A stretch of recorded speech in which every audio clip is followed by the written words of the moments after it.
Good morning, everyone. My name is James Verrett. I'll be filling in for Andrew Roberts, who is out on assignment for this week's SWAC media call. We'll be starting in 5 minutes with head coach Carnell Maynor, and we'll give you the order of the coaches. We'll start off with Alabama A&M with Carnell Maynor, then on to Alabama State with head coach Eddie Robinson Jr., then Fred McNair with Alcorn State, Raymond Woody with Bethune-Cookman, Willie Simmons with Florida A&M, Hugh Jackson with Grambling State, Alonzo Hampton with Arkansas Pine Bluff, Mississippi Valley State with Kendrick Wade, Bubba McDowell with Prairie View A&M, Eric Dooley with Southern University, Texas Southern with Clarence McKinney, and rounding off the group will be TC Taylor with Jackson State. We will be starting approximately 4 minutes from now, and we'll be starting with head coach Carnell Maynor. So please be patient, and we'll be starting in approximately 4 minutes. Thank you.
They playing in another company. Yep.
Just a reminder, if you are not the active coach that is currently being interviewed, or you're a member of the media, please make sure that you mute your Zoom or your phone, and make sure you use the hand raising icon so that I can recognize you and ask your first question and one follow-up, so we can give everybody an opportunity to have a shot to ask questions to the coaches. Okay.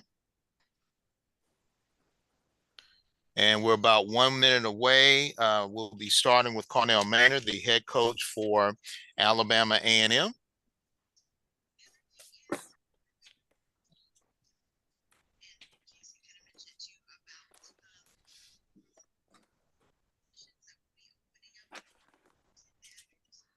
All right, Coach Maynard, are you there? Yes, I'm here. All right, Coach Maynard. Before we get started with our official questions, you had an off week, and this week you'll be taking your Bulldogs to Birmingham, Alabama to take part in the Magic City Classic against Alabama State University. But before we get to your off week, I heard that you had a cameo in the Von Erichs biopic, and you will be the aspiring wrestler who's been told to go back to school and be a quarterback. Is that correct, sir? No, sir, that's not correct. I don't know what you're talking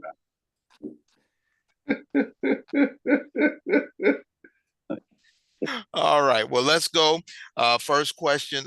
During the off week, what did you guys get accomplished, and how excited are you to experience another Magic City Classic?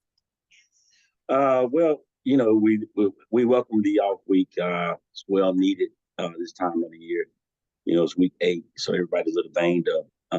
So we needed to get some treatment, get some rest, and we was able to do that. Of course, it was midterm week, so the guys got to really focus on their midterms and get caught back up in the classroom. Welcome break. We needed it, but again, now we got to get back focused. We got a big game of the season because it's the next game, not because it's the classic, because it's the next game. And Alabama State, Coach Robinson got those guys playing well. They're well coached. They play hard. It's going to be another great SWAC football contest. I'm pretty sure it's going to come down to the fourth quarter. Last play of the game, last team with the ball have a chance to win, just like it has the past couple of seasons. And you throw the records out. It's classic week. These guys are be ready for this game. My guys will be ready for this game. Coach Robinson ain't got to get no rah-rah speech. I don't have to give rah-rah speech. It's the classic. And so all we got to do is turn them loose. All right, we'll open up for questions for head coach Cornell Maynard of Alabama A&M. Please use the hand-raising icon if you have a question.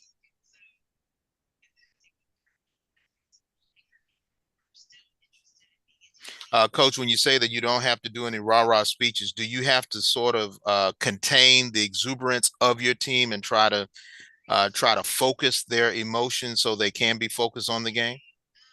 Well, I try to treat it like homecoming. Homecoming, you have everybody's back, the alumni, the friends, family, uh, everything's going on. So many people's on campus, and all the distractions with the step shows and concerts, and so I try to treat the classic the same ways. We have to focus on the game. We have to control what we can control. At the end of the day, they come to the classic to see us win a football game, and we have to be prepared for that. We have to be ready for that.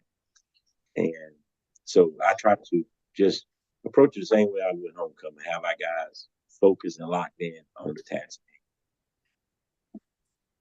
All right, questions for Alabama A&M head coach Cornell Maynard. They had an off week last week. This week they come in with a 4-3 record, 2-2 in conference play, taking on Alabama State in the annual Magic City Classic in Birmingham, Alabama.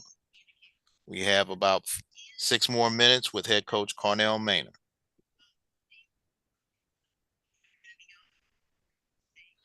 Coach, could you talk about the biggest things that you wanted to work on and you think you got accomplished during the off week? Fundamentals, and get the younger guys some more reps. That's kind of what we based it on.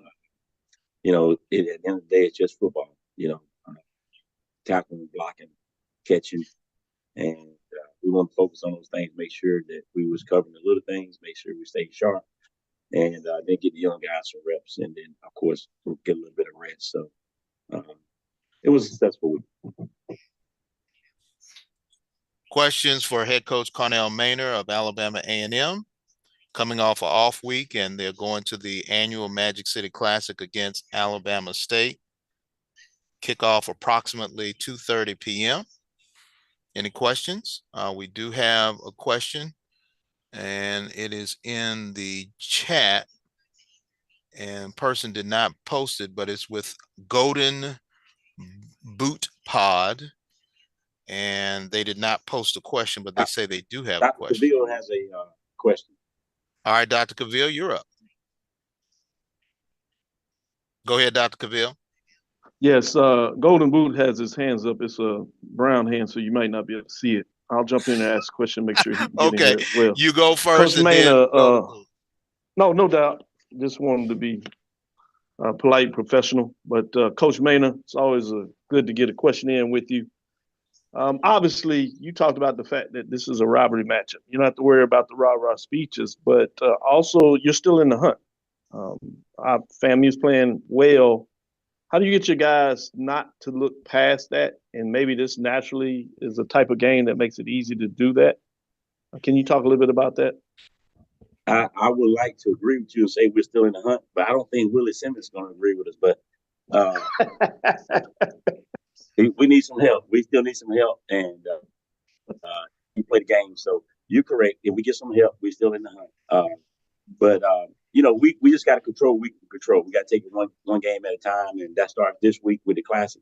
If we can get a big win this week, that'll set us up for next week playing FAMU. And then we just got to, like I say, play one game at a time. We will have to win that game, of course, and then we need some help from them. Recording in progress. So you're right. You're right. What I preach to these guys is let's control what we can control. Let's do our part, and we'll see where the chips fall. With that being said, getting to this game in the matchup for this quick follow-up question, which side of the ball do you want to see your team focus that needs to have a little more of the improvement to get what's necessary to get this victory this weekend? I'm gonna be honest with you, Doc. All three. All three. We got to play better in special teams. We got to cover better. We got to do a better job on the punt team. Defensively, we can't give up any big plays. We got to make them drive the field. We can't bust any plays, which we've been doing. And offensively, we just got to be more consistent. We got to be more balanced. And so that's just being honest, Doc. We got to get better in all three phases. That's fair. I always look forward to the Magic City Classic, but I look forward to this one. Yes, sir. All right. Thank you, Dr. Cavill. Golden Boot Pod, you're up next. Hey, good morning, Coach Maynor. How you doing? I'm doing good. How you doing? Doing well. Coach, we know you've been a part of HBCU scene for a while. You've had your share of classics. You've had your share of different rivalry games. What makes the Magic City Classic so special? I think the teams makes it special. The atmosphere, the passion that the state fans have, the passion that our fans have, is just it's unmatched, man. I mean, when I first took this job, they say, Coach, you got to win 2 games. Win homecoming, win the Classic. Just this year, a guy came up to me. I'm standing with the president. We was at some event, and the guy come up to me with one finger up. And I was like, what's up? He's like, just win one game, Coach. Just win one game. I said, what's that, the Classic? He said, yeah, just win the Classic. I said, hey, do me a favor. Tell my president that. So he told the president too. He said, hey, all he got to do is win the Classic. He win the Classic, he good. So that's how big this thing is. And that's how important it is to the fans. No other job that I've ever taken has anybody ever said you only got to win 1 or 2 games or just beat your rival. It's never been that way, but it's been that way ever since I've been here, and it's continued to be that way every year. They want you to win the Classic, and I try my best to win it. If I can, I win. If I can't, hey, we always got next year. So it's just a great environment, great atmosphere, and that's what makes it so great. All right, coach. And a follow up to that, um, many will classify you as the quarterback guru. You've been able to maneuver between your quarterbacks when one is not having a great game or is injured and going to another, and both have been able to produce. How are you able to, I guess, you keep those guys focused and ready whenever they need to be called on? Well, I always tell all the backups, not just the quarterbacks, all the backups are one play away from being the main. You're one ankle, one concussion, one targeting, one injury away from being the man. Everybody's depending on you, so you have to approach the game as if you're going to be playing the game also. So you have to be ready. You have to be prepared, and it's very simple.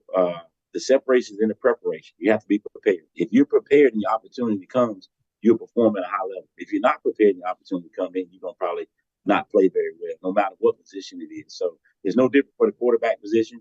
Those guys have to be ready to play a full game because they're one play away from being the man and having the ball in their hand every play. And it's just getting those guys prepared. And when a quarterback is not prepared for a game, he called a pass play. This is how the defense looks. Everybody's moving around, under mouth out. He'll know what to throw the ball. When he's prepared, defense moving like this. And he knows exactly what he's going to do. It's clockwork. He just. So the key is to get those guys prepared. And I think we've been fortunate enough to be able to get these guys prepared throughout my career, to get those guys prepared and to play in a football game and slow it down. All right. Thank you, coach, and best wishes this weekend. Thank you. Thank you, Coach Maynard. Good luck to you as you travel to Birmingham for the Magic City Classic. All right. Eddie, we coming. All right, up next is the opponent in the Magic City Classic, Alabama State's head coach Eddie Robinson Jr. coming off of an off week, and they're also riding a 2-game win streak. Coach Robinson, are you there? Yes, I'm here. How's it going?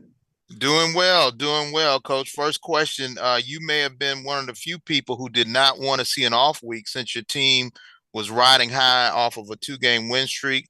How do you try to keep that momentum going, even though your team did not play during the off week? I think it all starts with practice. I mean, you have to make practice entertaining, challenging, and fun at the same time. So I think we were able to accomplish that.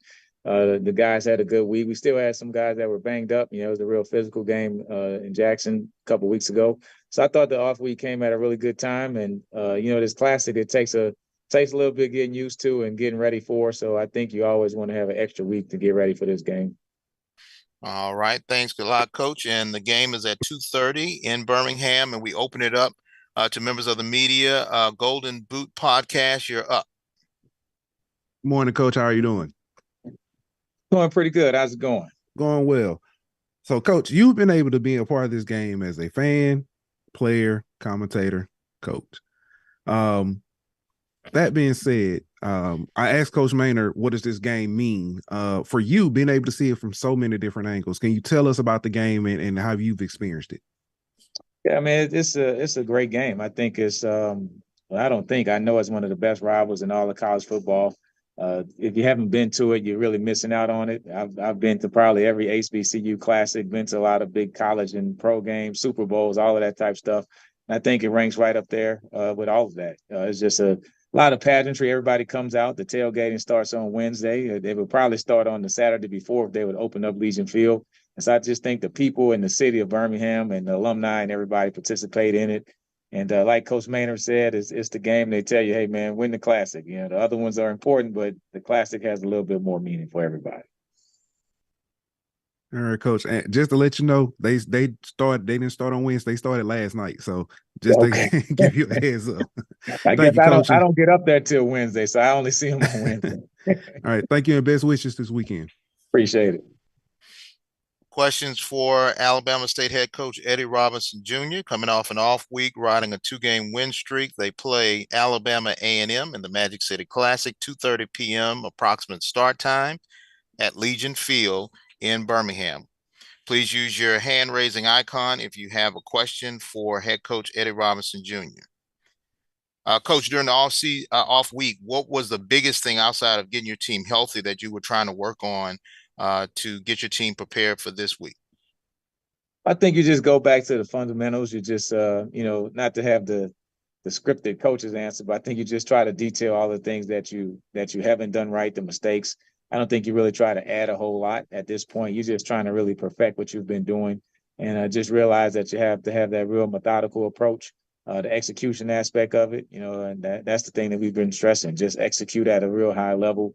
Realize that one small mistake or that one step the wrong way can cost you a big play or cost you a football game. Questions for head coach Eddie Robinson Jr. of Alabama State. Coach, since you have experienced this event at every level, what is the most fun?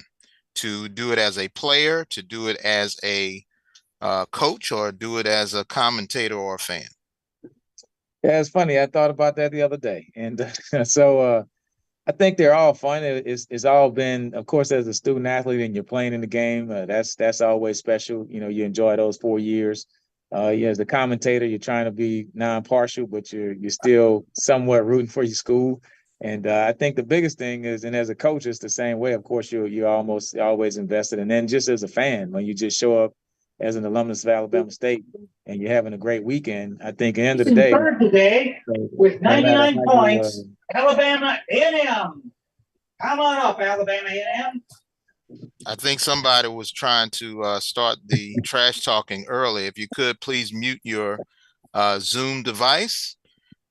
And I think, Coach, they just wanted to make sure that you heard the Alabama A&M to start. All right, we have a couple of questions. Dr. Cavill, you're up, and then Tamona Stapleton, you're next. Kenyatta Cavill, Dr. Cavill, inside the HBCU sports. Good job, Stan, for being able to play that off like that. Coach Rob, how you doing this morning? Everything's going pretty good. Yeah. Talk about this matchup. I guess they found a way to get your blood boiling, even if it's not. But on the serious note, your defense continues to play well. Talk about what you want to see them getting done in this matchup. Today in the women's cross country championships with a score of 72 points. Alabama State. Come on up, Alabama State. All right, I think I got it muted. Alabama State did come up, though, Coach. So now I think the biggest thing for us defensively is to try to create the turnovers. We've been pretty good at limiting the touchdowns and those type of things. But in this game like this, usually big games is going to be a big special teams play, is going to be a turnover. So we have to try to seek and create those turnovers. They do a good job of protecting the football, and so we have to make those plays and try to execute and just be in position, alignment and assignment. They do a lot of tricky stuff. I'm sure Coach Maynard is drawing up some new plays as we speak. And so we just got to make sure that we have everybody covered, be in position to make a tackle, give yourself a chance to win. You don't want a guy running down the middle of the field uncovered, that type thing. Certainly, and I agree with you in terms of the Magic City Classic being up there. I always look forward to it, but I look forward to this one just as much this weekend. Good luck. Appreciate it. Thank you. All right, Ms. Stapleton, you're up next, and then Doc Holliday. Hey, Coach, how you doing today? Doing well. How are you? I'm good. Thank you for taking my question. She Loves the podcast. I wanted to quickly talk about your offense and how you plan on matching against Alabama A&M. Right now, it says that you are averaging roughly 17 points per game. Even though you're able to have an average of holding your opponents to only 18 points, how are you going to get your offense running, especially for the run game? Because it looks like you guys are a little on the low end for yards per attempt. And so how are you going to get everybody in the offense ready for this type of scheme where you have Alabama A&M and they have a high-powered offense? Yeah, so you have to score points to win. And I think what we did in the off week, we looked at all of the stats and that's your identity. That's who you are. So you have to look at them, whether they say that you're a good team or a bad team, they say something about you. So we looked at that and tried to figure out, okay, what do we have to do to improve in those areas?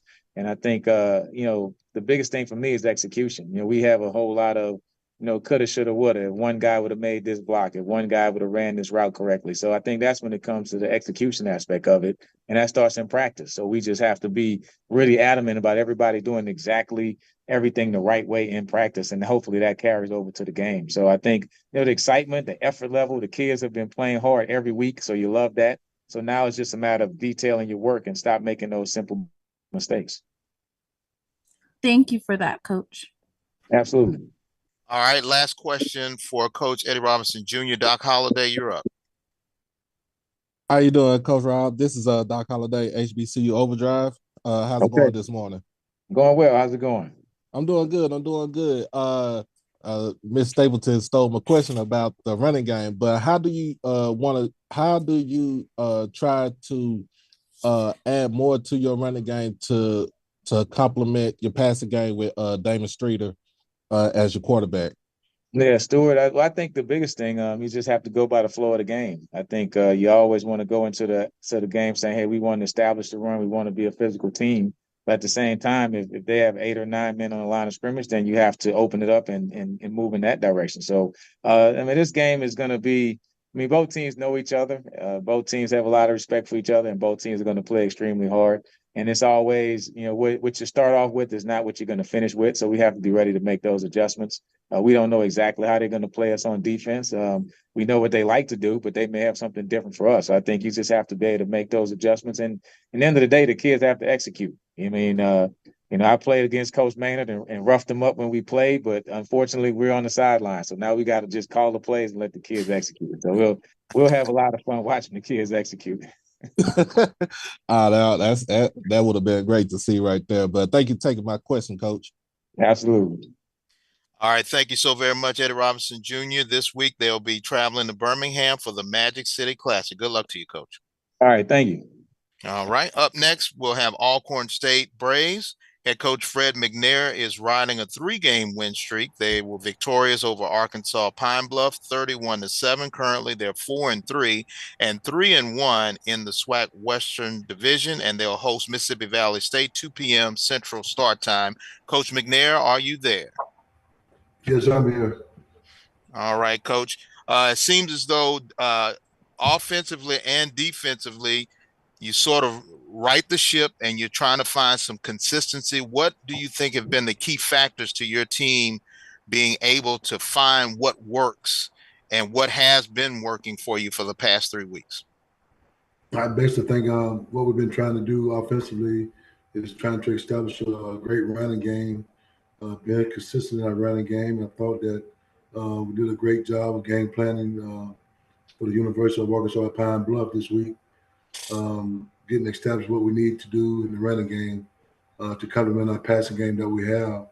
I thought we was really good in throwing the ball around the yard a little bit, and Jarvion Howard was able to get loose in the running game with 155-yard rushing. So there's some great things that they're gonna kind of help us out down the long run of this last part of the conference schedule. All right. Open up for questions for Alcorn State head coach Fred McNair. 4-3 overall, 3-1 in conference play. They'll be hosting Mississippi Valley State, 2 p.m. Central start time. And we'll start off with Jay Keith and then Doc Holliday. Jay Keith, you're up. Coach, congratulations on the win. JT Keith, USA Today. How much of the tough non-conference schedule playing into the season and as well as into the conference games, sir? It just kind of gives us a foundation where we at as a team in terms of the speed of the game, playing a non-conference schedule, and I always challenge myself and challenge the team to a great non-conference schedule at the beginning of the season. So we had 3 tough ones. We was able to muscle out 1 win out of those 3. Going down the stretch now, I think it's kind of playing into our hand where we want to be in terms of seeing what this team is and how physical and this team can be, down the stretch. So my non-conference schedule, I enjoy playing a non-conference schedule like I have. Just give me an opportunity to get better and see where my guys at and how engaged they are the rest of the season.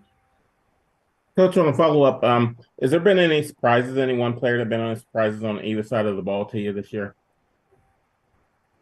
Well, I think EJ Woods, the nickelback we have, been a big surprise for us. He's come along and he's aged up in terms of the things that he can do.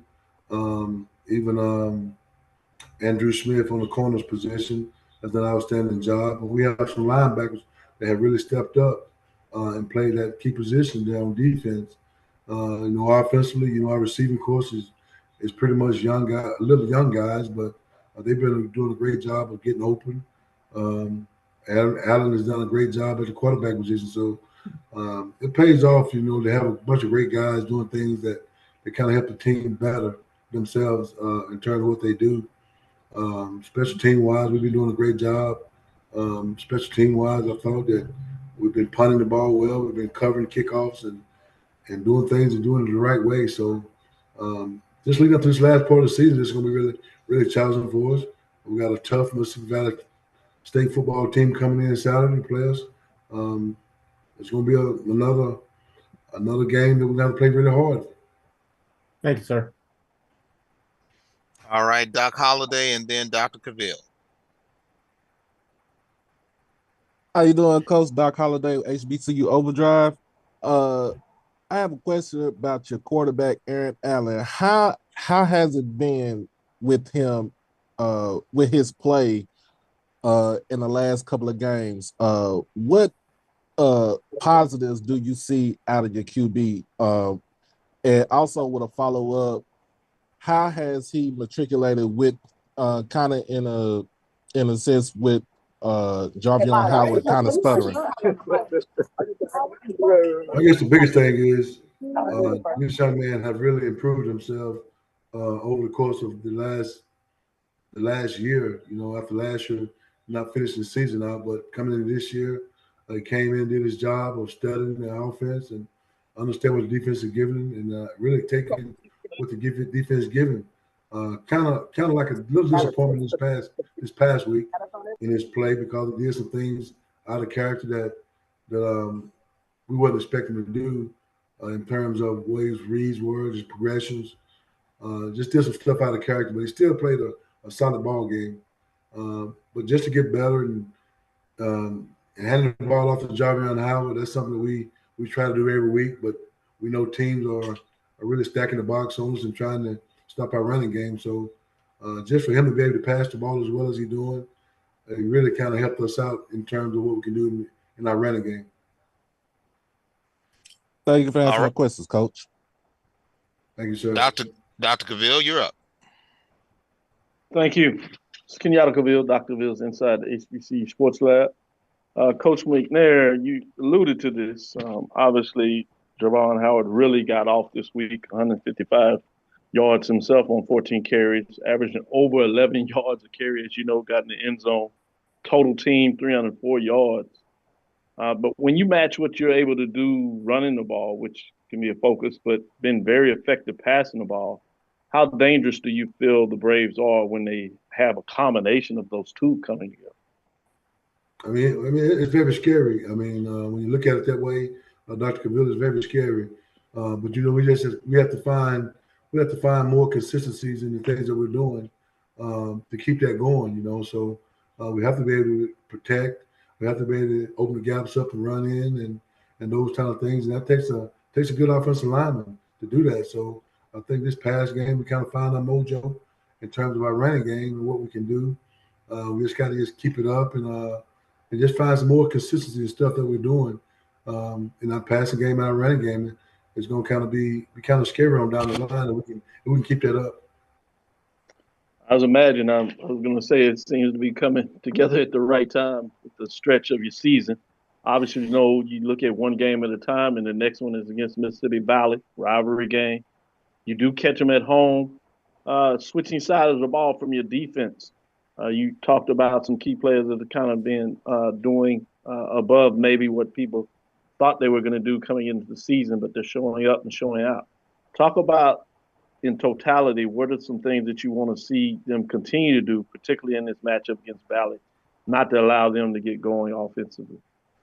Yeah, I think up front, and it starts all up front, Dr. Cavill, and in terms of what you do, offensive, defensive. So I think that what we're doing defensive line-wise, I think we're doing a pretty good job. Actually, Malachi Bailey finally found his mojo this past weekend. He's been missing a little bit with a banged up injuries in terms of what he can do. So he came around this weekend and against Pine Bluff to kind of seize the moment for him.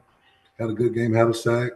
Those guys up front, those front seven is going to be the key to everything we do at defensive wise. So we can keep the pressure on and get the quarterback in some hairy situations, throw it to our back end a little bit. So just the pressure up front, I think, it'll solidify the whole deal in terms of what we do defensively. Thank you, Coach. Good luck this weekend. Look forward to the matchup. Thank you, sir. And we have 1 more minute for head coach Fred McNair. They'll be taking on Mississippi Valley State approximately 2 p.m. Central start. They were victors over Arkansas Pine Bluff 31-7. If you have an additional question, please raise your hand. And we do have one other person, Tamona Stapleton. You'll be our last question for head coach Fred McNair. How you doing, Coach McNair? I'm doing fine, thank you.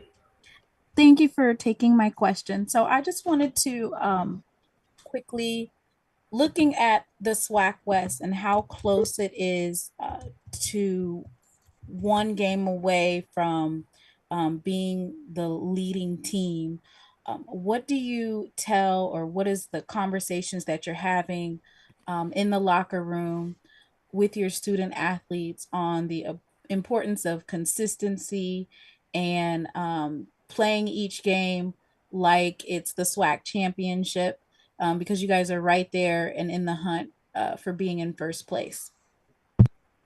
And that's been the whole talk, ever since we lost the first game against Prairie View. Every game now is a SWAC championship for us. So we just got to go out and play that way every week. There's no easy games. So we got to put on our best pair of cleats every Saturday and go out and compete. This week is going to be Mississippi Valley, so we got to be well prepared and be very consistent in things that we do to get this win. So Valley, very very tough team.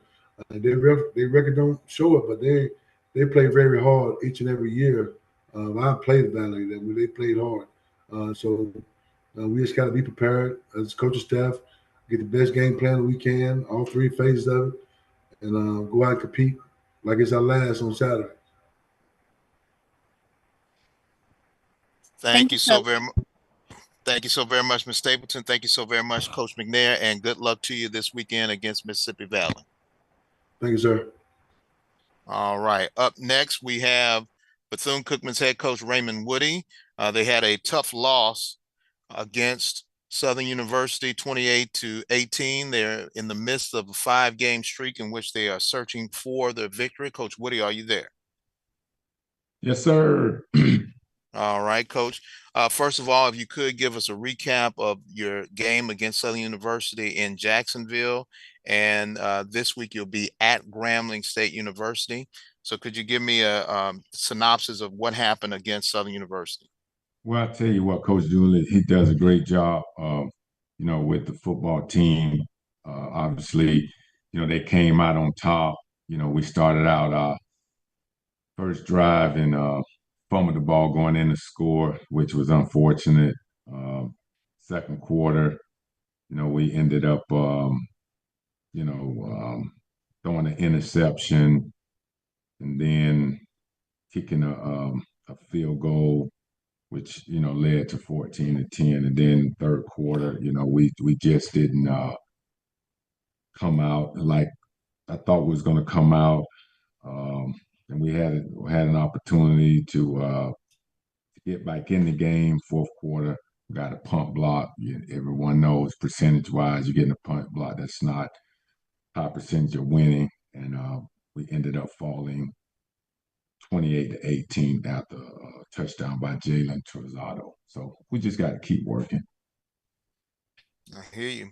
Questions for head coach Raymond Woody of the Bethune-Cookman Wildcats. They are traveling to Grambling to take on the Tigers of Grambling State. If we have questions, please use your hand-raising icon. We have Dr. Cavill. Dr. Cavill, you're up. Kenyatta Cavill, Dr. Cavill's inside the HBCU Sports Lab, I should say, excuse me. Good morning, Coach Woody. Good morning. Good to see you. Yeah, Team, good to see as you talked about, keep working. Yes, sir. Talk a little bit more about the focus of the team. Obviously, been in these matchups here and there. A play there or two, particular in terms of turnovers, could really get the team over the hump to get that victory in the conference. Talk a little bit about when you say keep working. Can you give a little more detail of what that looks like? Well, on the little things, when you when you go back and evaluate, our team, it's just technique and fundamentals. I mean, that's going to get you every time, and we put the guys in situations, in practice, not just practice, but perfect practice, and we just got to make sure we seize the moment, when we get in those type of situations, and it all comes down to technique and fundamentals, and that's what we're going to preach every day, and then finishing. When you have good technique and fundamentals and you finish, good things going to happen. If you don't, then you're going to come short, and that's what's been happening. Absolutely. Now you go on the road, you go to Grambling. Talk a little bit about your concerns or things that you want to get done against this Grambling team this weekend. They're coming off an open date.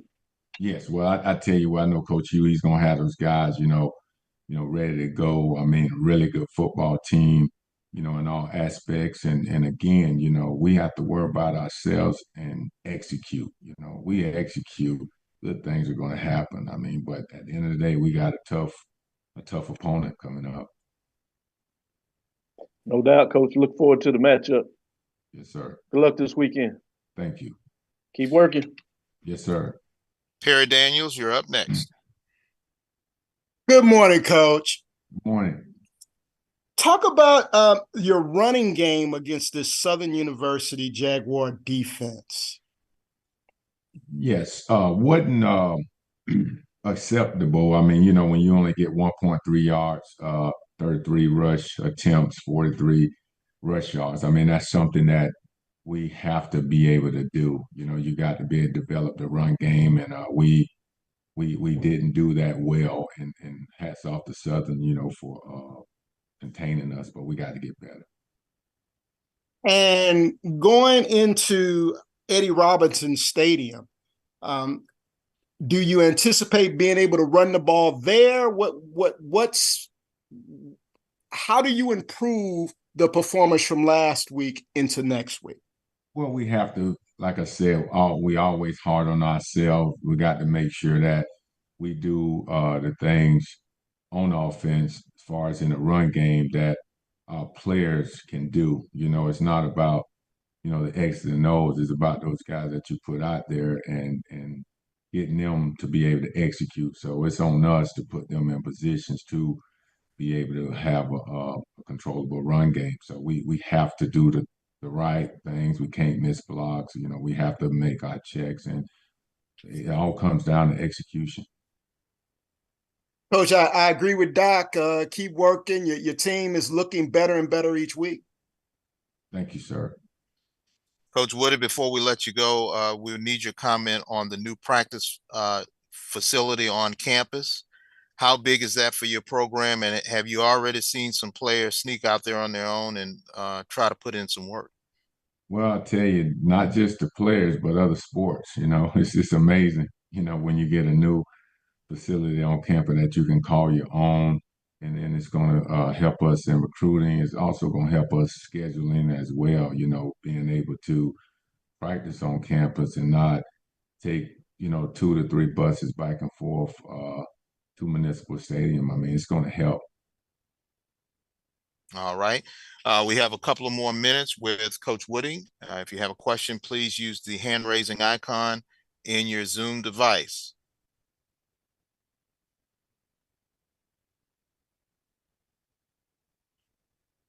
Doc Holliday, you're up. How you doing, Coach Woody? This is Doc Holliday, HBCU Overdrive. How you doing? I'm doing good, man. Tell me, give a grade about your offensive line and how much progress they're making each game for this season. They're progressing. I mean, they're getting better. Obviously just coming into it, having 7 old linemen and then going out getting more to just get the synergy in that room. I'm excited about them, you know, fighting. You know, obviously, are they perfect? No. I mean, the percentages, you know, go up gradually, yes, you know, and that's what we have to do. We must either get better or you getting worse. No one stays the same. You know, they're getting better. Thank you, Coach. Appreciate you taking my question. Thank you. And we have 1 more minute with head coach Woody of Bethune-Cookman. If we have any other participants who would like to ask a question. All right. If not, Coach Woody, we thank you so very much for your time and good luck to you as you travel to Grambling to take on the Tigers of Grambling State University. Thank you. Appreciate you all. All right. And up next, we have the Rattlers of Florida A&M. They are riding a 4-game win streak. They defeated Texas Southern 31-21, and this week they will host Prairie View A&M at 4 p.m. Eastern in Tallahassee. And we're joined now by head coach Willie Simmons. Coach Simmons, are you there? Yes, sir. All right, Coach Simmons, 6-1, undefeated in conference play. It seems as though, regardless of the level of competition, the need to stay undefeated in conference play, how difficult is it to continue to maintain that level of consistency? Well, consistency is the one word that we've talked about since we reported back in August. We know we're a very talented football team. We know we have the ability to play some of the best ball in America, but it's contingent on us being consistent, and that's our mental focus. We have a saying we talk about around here, relentless focus, and if we can have that, then I think we're really, really difficult to beat. We have lapses in that sometimes, and it's caused us to play not so great football, but we found ways to win, and that's the number one goal. We're still searching for that game. We put it all together, and hopefully that starts this weekend against a very talented and well-coached Prairie View football team. All right, Coach Simmons, we're opening up to questions from the media. We'll go in this order: Charles Bishop first, and then Brandon King. Hey, Coach, how you doing? Hey, Charles, how's it going? I wanted to ask this question. Start out with a little bit of adversity in regards to playing Texas Southern, but how does that play out going forward the rest of the season in terms of seeing your team respond to being down early? Well, we faced adversity all season. This is, I think, the first time, aside from South Florida, that has led to us being down at halftime. And so we responded, and that's what you want to see. And so you want to make sure that our guys are mentally tough enough to respond to adversity. And that's one of the things we talk about. But again, we want to make sure we don't put ourselves in those positions consistently because, again, we showed that we can handle adversity, but if we can control it, we want to make sure that we stay in a position where we control our own destiny. Sure thing. Quick follow-up. When you take a look at a team like Prairie View on film, what is it that you've seen thus far? They've been a little up and down during the course of the season. I think they've been like a lot of teams in this conference. There are times where you look at them on film and say, man, it's a really, really good football team. And then there are times where they, don't play as well. But the same can be said about us. And so they're talented. They're well coached.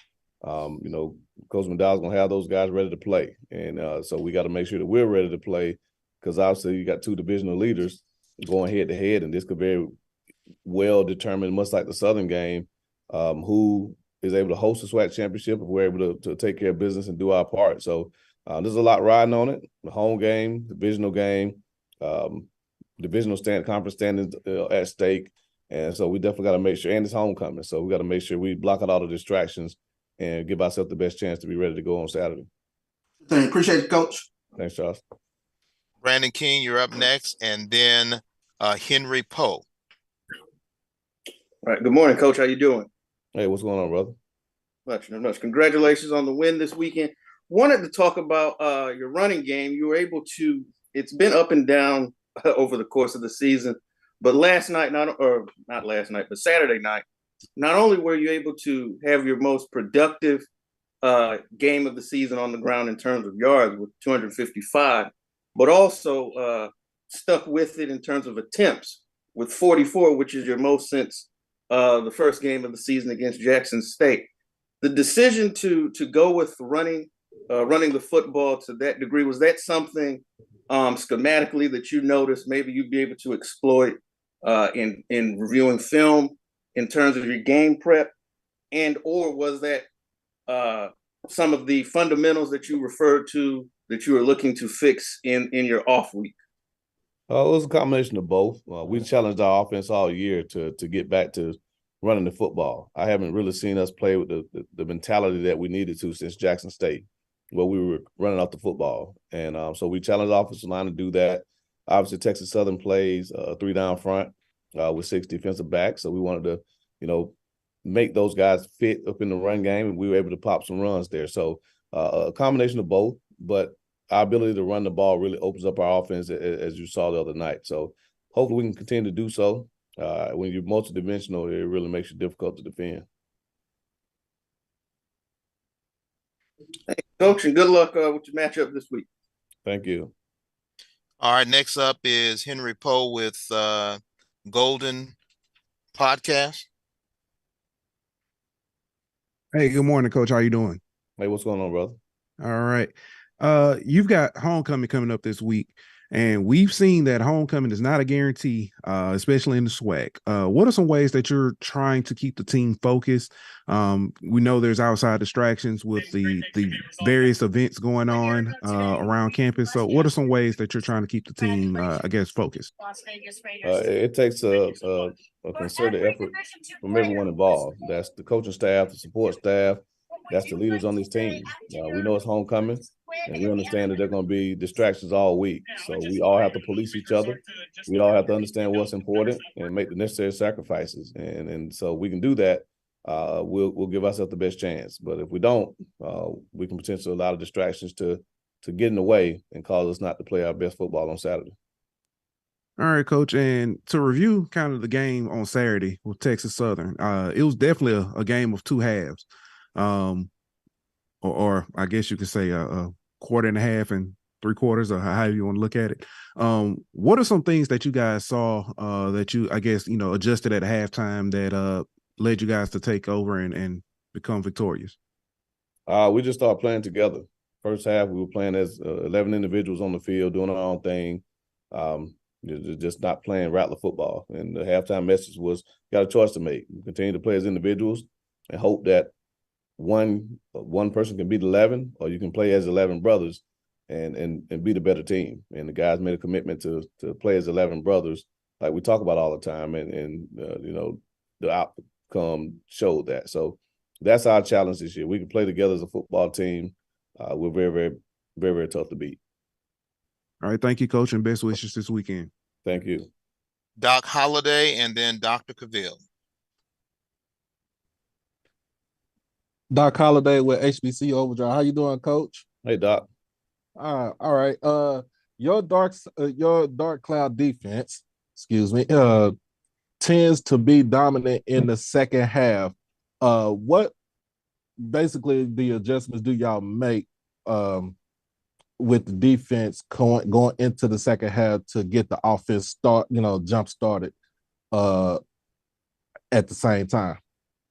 Well, one, I think our defensive coaches do a great job of making halftime adjustments, seeing what the offense is doing the first half and coming up with ways to scheme them up to take those things away. And then it just comes down to the mentality of our defense. I mean, it starts up front. And first half, Saturday, they pushed us around, which hadn't happened very often in the last 3 years, but they pushed us around, which means we weren't playing hard. They played harder than us.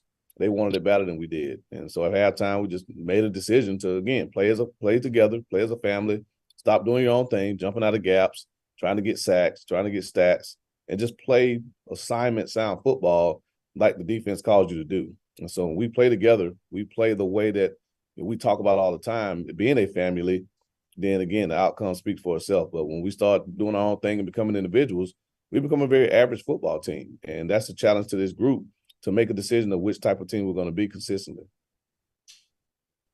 My second question is for you. Jace Wilson for Texas Southern had a pretty decent first half in the game on Saturday night. What did you see in him that says, hey, we need to make all these adjustments to make sure that he doesn't look so good in the second half? Well, again, we just adjusted to what they were doing. and try to take those things away. And I thought we were able to do that second half, and we were able to control the line of scrimmage. And anytime you can do that, no matter how good a quarterback is, pressure in his face is always going to cause him to be a little more erratic and make poor decisions. And that's what we committed ourselves to do in the second half, and it paid off for us. All right, Coach. Thank you. Thank you for taking my questions, man. No problem. Final questions will come from Dr. Cavill. Dr. Cavill? Kenyatta Cavill, Dr. Cavill's inside the HBCU Sports Lab. Coach Simmons, how's it going this morning? It's going well. I see you with your purple tie on today. You trying to make a statement? I always trying to make a statement, Coach, making sure that you're paying attention. I'm glad you recognize. Before I get into the series, I want to make sure that you got the steak that was delivered to your room. I'm waiting on it. Oh, you didn't get the steak? I thought I was off the hook. Never mind. I'll get that taken care of. We'll talk about that later. Serious business to talk about here in terms of this past game against Texas Southern University. Obviously started off maybe when you wanted, but once the team got going, they really got going. At halftime, you had under 65 yards or so. And then obviously with the total game, you're able to get over 255 yards in terms of that matchup. What did you able to do, particularly it seems in the second half, that made you much more effective in terms of running the ball? Well, again, it starts with the commitment up front, and just challenging those guys to be the dominant group they're capable of being. And, we saw some opportunities there, particularly on third down. We had a lot of our bigger runs on third down where they were playing pass, and we were able to pop some runs on the inside. Had an explosive run there for a touchdown by Kevin Dean. Had a couple more explosive runs. We had some reverses with our receivers, all that count on rushing stats. So just try to take advantage of what they were doing schematically. And once we got into a rhythm, we were able to run the ball consistently. But again, it starts with just being able to get the first down. A lot of offenses like us that try to play with tempo and spread people out, it's really predicated on getting first downs. And we were able to do that the other night. We were really good on third down, right at 50%. And so if you can just keep the ball moving, we were able to hold the ball, I think, 38 minutes or something like that. So the time of possession was heavily in our favor. And I think they only ran 9 plays the third quarter. So our commitment to being able to run the ball and establish the line of scrimmage is really what took the game over. But that's our strength. I think we can play that well on both sides, control the line of scrimmage. Again, it allows the rest of our playmakers to really show up. But that commitment to dominating up front is really what our team is built around. No doubt. I've seen some of those offensive line, particularly on the defensive front, though. Oh, my goodness. Some nice-sized individuals that seem to be ready to get the work done. We turn the page, homecoming, Prairie View's coming in. Previous team you coach, obviously a lot of history there in terms of what that looks like. But more importantly, you stacked up a lot of wins. You won MEAC, SWAC, previously a defense coordinator, head coach. But getting that championship hasn't been quite yours yet in terms of a head coach. Obviously done that as a coordinator in terms of their role. With a lot of players wanting to do that for you, wanting to do it for themselves, how do you prevent them from getting over their skis, if you would, in terms of looking too far forward, particularly with the media like us? They're going to be talking about your ranking.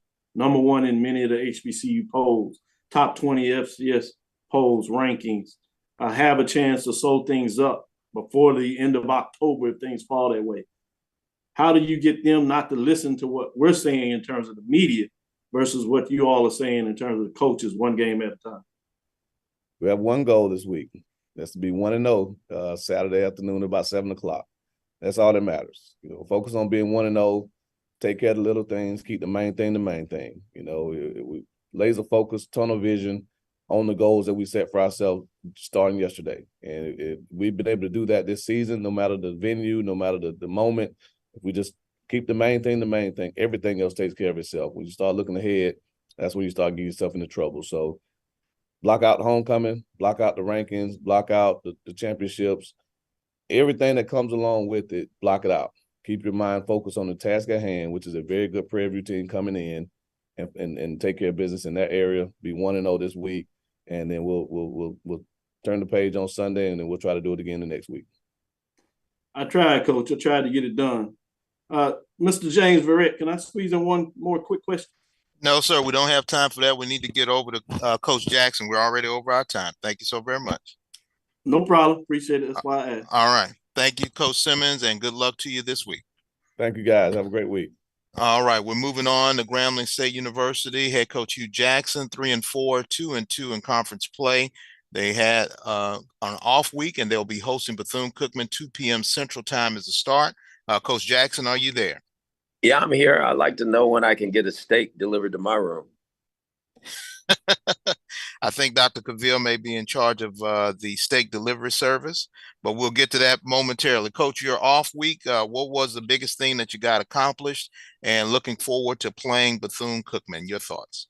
I think what was important is that we got rest, got healed up as a football team, and did our self-scout throughout our football team, offensively, defensively, and special teams. And again, just put the last game behind us and get ready to play a good Bethune-Cookman team this weekend here at home.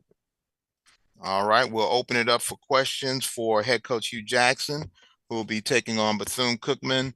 2 p.m. Central start will be that time. If we have a question, we'll start it off with Darren Schneider and then Perry Daniels. Mr. Schneider, you're up. Yeah, thank you. Hey, Coach, I was just wondering, with your day off, what did you do in terms of your football watching? Did you focus on any games in particular, and what did you take away from them?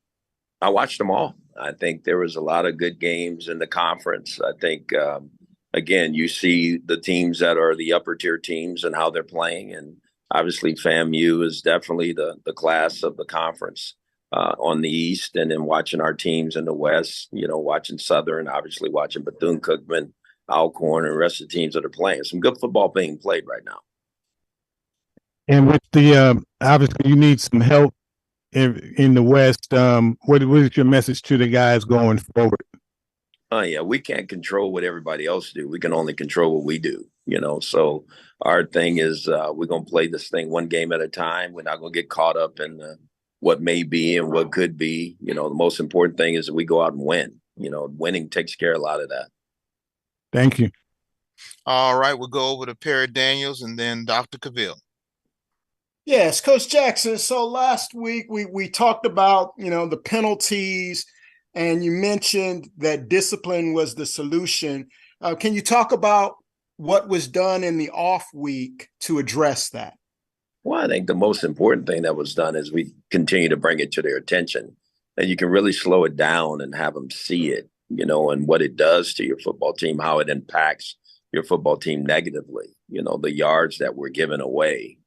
Each game in crucial situations, these penalties are happening. So I think, when you're not in that grind of week to week, I think the players see it a little bit different. And I think they were able to focus on it a little bit more and understand that our football discipline has to be better.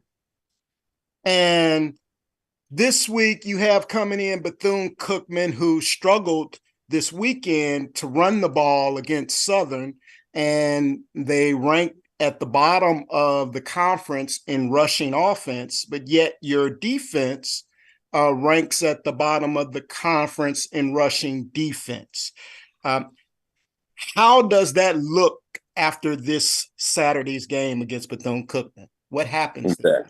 I think what happens is that our defense plays better against the run, for sure, and we play better running the football. I think that's what you got to be able to do. We still got to be able to control the clock and play efficient offense.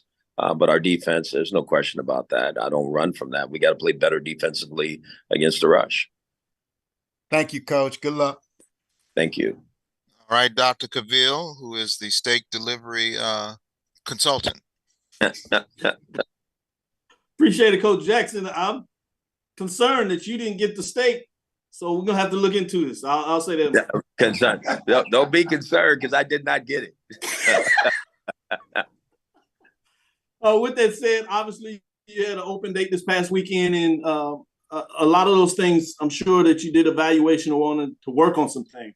Tell us a little bit how you feel coming off of those things that you worked on.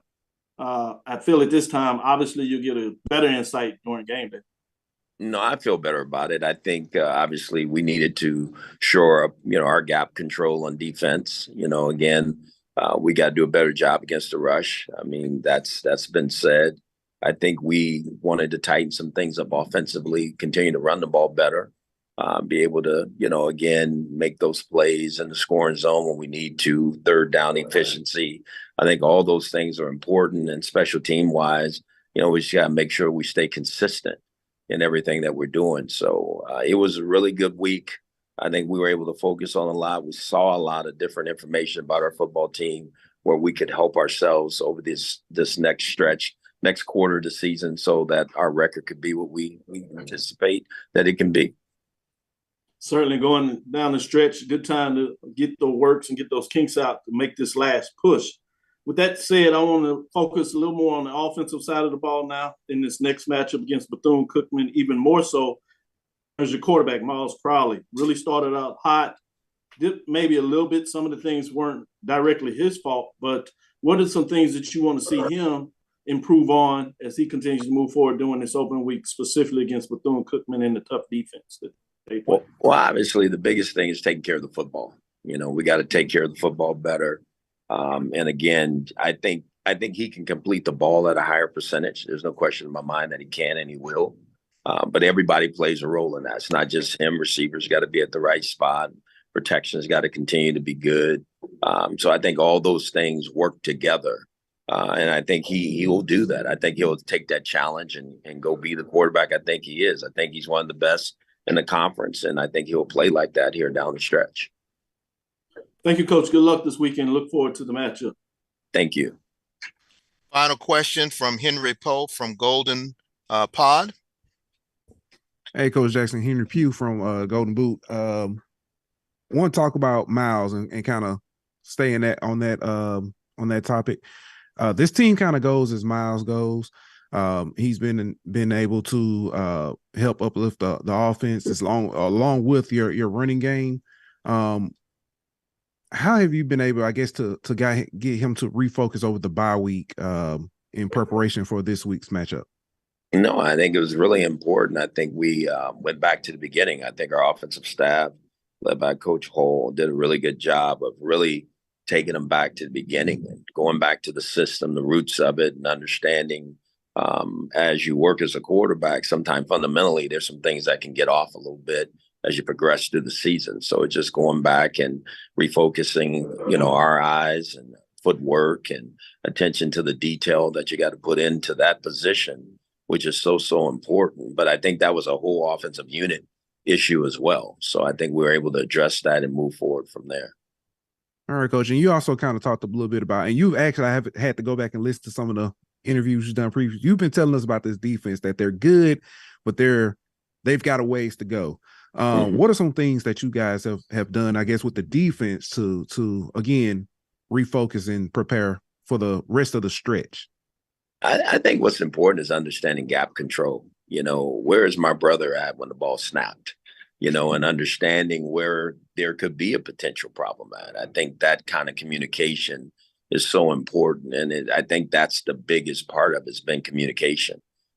So when this is happening, how do we respond to that? And I think we were able to address that. Now we got to go do it. Got to go show it on the field. All right. Thank you, Coach, and best wishes this weekend. Thank you.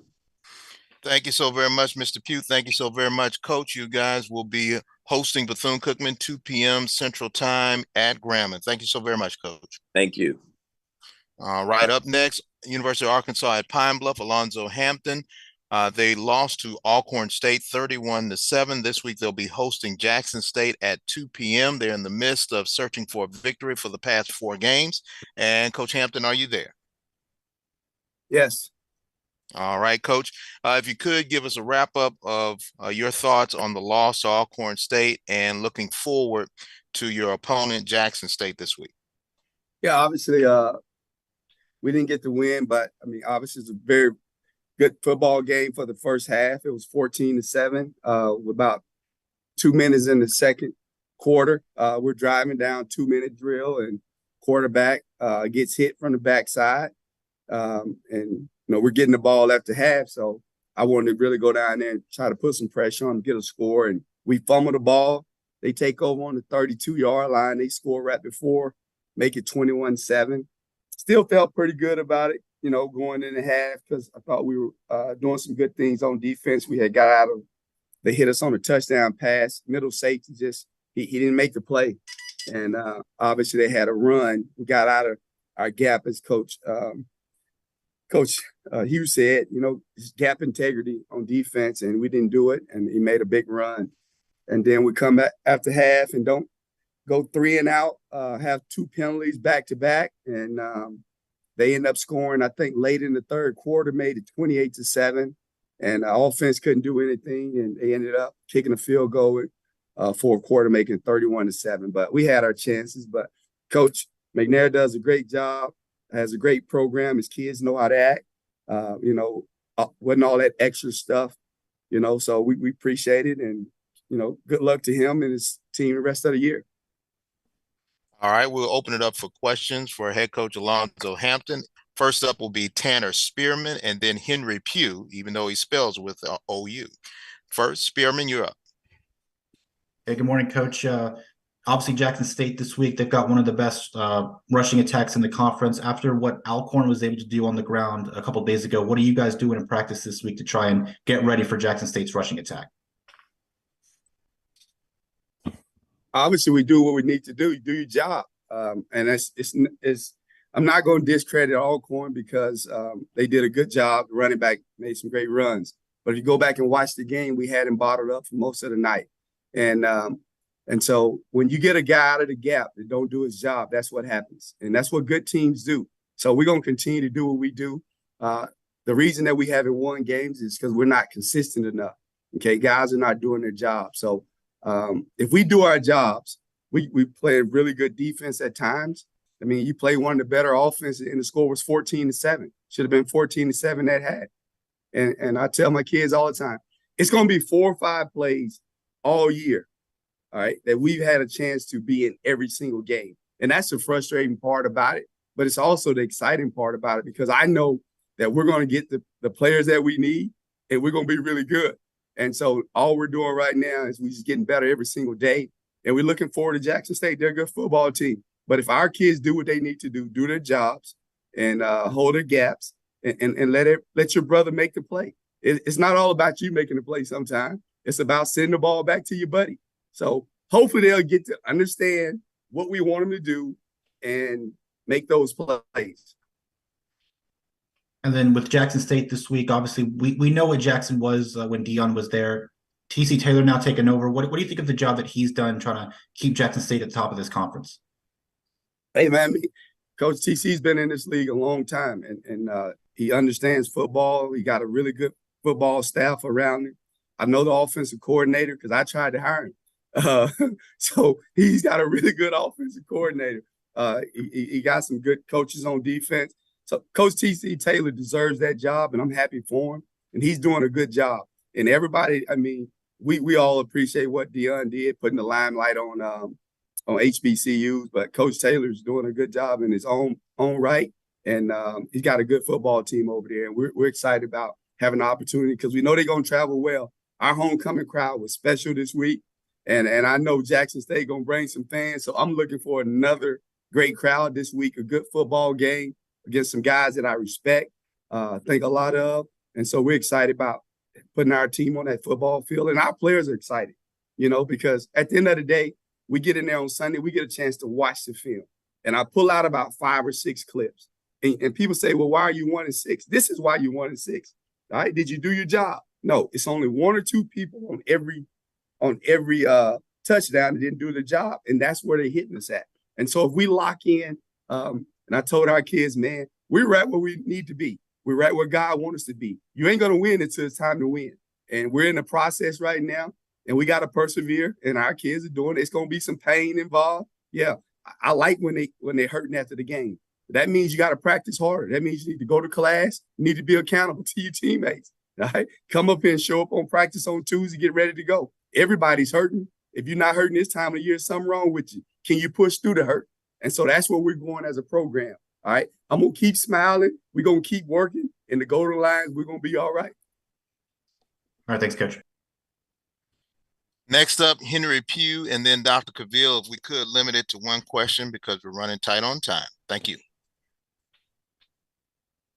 All right, thank you. Coach Hampton, here with you with Golden Boot. How are you doing this morning? Hey, I'm doing great, sir. All right, Coach. We've seen your team, how your team has played throughout the season.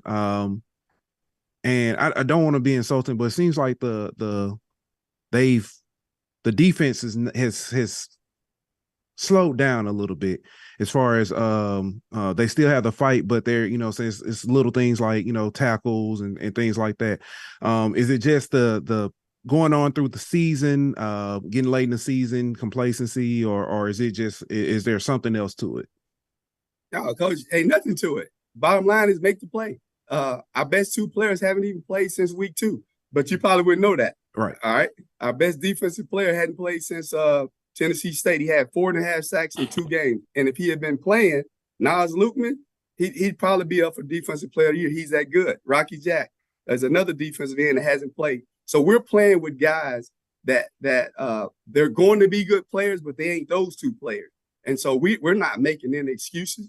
I don't think we slowed. We played some really good football teams, and we've been out of gaps. And when you play really good football teams, they expose you.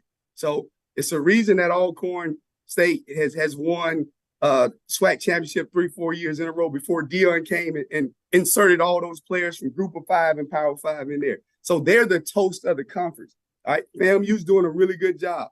Okay, and right now they're going to the next level. So everybody has to raise their level. So the Golden Lions are not slowing down. The teams that we're playing are really good, and we got to get better. We got to go recruit some of them players, and we got to coach better, and we will. All right. Thank you, Coach. Dr. Cavill, you're up next. Thank you, Stan. I'll jump right, James, jump right into it. Coach Hampton, good morning. Wanted to ask you, it sounds like some of the things that we're talking about here is the consistency. And as teams become, they are able to sustain that consistency. Can you talk about where that comes from and how you move from being average, good to great in terms of the repetitiveness of being able to do things consistently right over the period of time? As you said, you're in a lot of games, but then all of a sudden that consistency and getting back to maybe some old habits peaks their heads and things don't go the way they need to do. And before you know it, the game is out of reach. Yes, sir. I'm going to give you one word. It's called mental toughness. And I talk to the team about it all the time. And we're not mentally tough right now. Mental toughness is simply being able to consistently perform at the top of your ability when the game matters the most. Okay. In practice, in competitive situations, can I lock in? Okay. And do my job time and time again. And that's why we play good defense in stretches, but we're not mentally tough. Some possessions on offense, we've been really good, and all of a sudden we have 4 penalties in a row. We're not mentally tough enough. And when you're not mentally tough enough, you just heard Coach Simmons talk about it. They talked about being consistently. Every day they got to show up and practice. It's a reason that team is good as they are. It's a reason that Alcorn's doing what they're doing, because they're consistently putting out a product. And those kids understand what it's supposed to be in the weight room, in the classroom, on the field. They hold each other accountable. But we got to consistently become tougher. And guess what? We're going to be tougher. We're going to be consistently what we need to be. This program, as I told everyone, and I tell them, don't you stop believing, because the foundation is being set. All right? We're going to get the right players in here. I'm going to get the right coaches in here. And we're going to consistently challenge them every single day. We're going to get every ounce of talent out of them. And that's when you're going to say the Golden Lions, one team, one roar, we're going to be coming. Thank you, Coach Hampton. I look forward to it. Thank you, James, for letting me get that question in. All right. Thank you, Coach Hampton. And once again, Arkansas Pine Bluff and Coach Hampton will be taking on Jackson State at 2 p.m. in Pine Bluff. Thank you so very much, Coach. Thank you, guys. Have a blessed day. All right. Thank you. And up next, we have the Delta Devils of Mississippi Valley State head coach Kendrick Wade. They were on the losing end of a battle against Jackson State, 21-6. And this week they traveled to Lorman, Mississippi to take on the Alcorn State Braves at 2 p.m. Coach Wade, are you there? Yes, sir. I'm here. All right, Coach, if you could give us a recap of your game against Jackson State and your thoughts on playing Alcorn State this week at 2 p.m. Yes, sir. First of all, good morning to everybody. Man, another tough loss. but we had 7 sacks, 4 turnovers, 8 penalties for almost 100 yards. You're not going to win a lot of football games like that, particularly against a good, well-coached football team like Jackson State. So, we played hard, but I mean, you would have thought that us as coaches on this call, we've had a meeting prior to this because we're just not consistent, so we got to just work on being more consistent with everything that we do. And, we've licked our wounds from the previous game, getting ready for Alcorn, another good football team, in-state rival, going down to the reservation. It's going to be a really good challenge for us, and we're looking forward to it.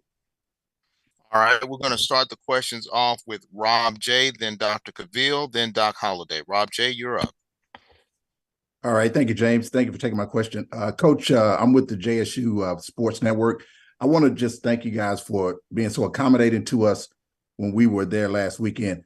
If you can, just talk a little bit about Caleb Canada, when you play as Caleb Canada. Yeah.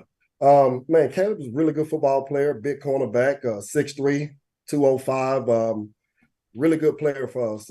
He got nicked up a little bit, kind of hurt his knee deep into the game, but he's a kid, a hardworking kid, came over with me from Delta State, and I think he one of the best cornerbacks in the SWAC.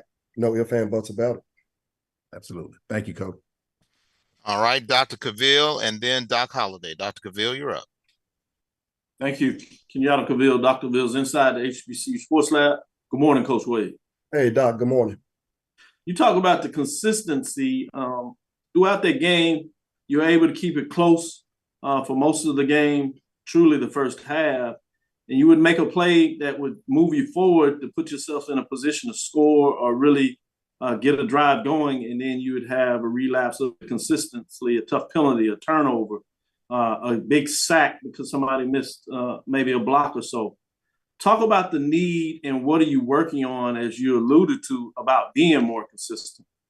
Man, just teaching guys how you do anything is how you do everything, so being consistent is not something that you do on Saturdays or do on the football field. I mean, it got to become a way of life. And when you're taking over a program that's not used to winning, that's the biggest thing. You got teams like FAM and some of these teams at the top, and I know Coach have talked about some things they need to improve on, but losing teams, you see a lot of sporadic excellence, and that's where we've been.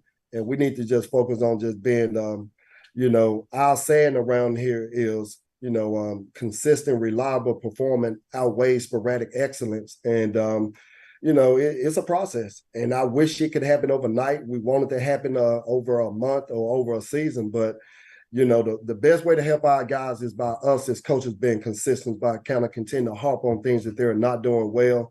And as coaches, us walking in, every meeting, we always start out with what we need to do better as coaches. And then we allow players to open up. And the word was consistent. Like, honestly, the players just talked about, we must be more consistent with our fundamentals and technique. And again, it's a process, Doc. And we committed to it. We truly locked in and focused on it. And, we're gonna stay the course. Sporadic excellence. I would like to borrow that. I'll make sure I give you credit on that. Fascinating when you talk about focusing and moving forward. You're in a unique situation where you play rivalries literally back to back.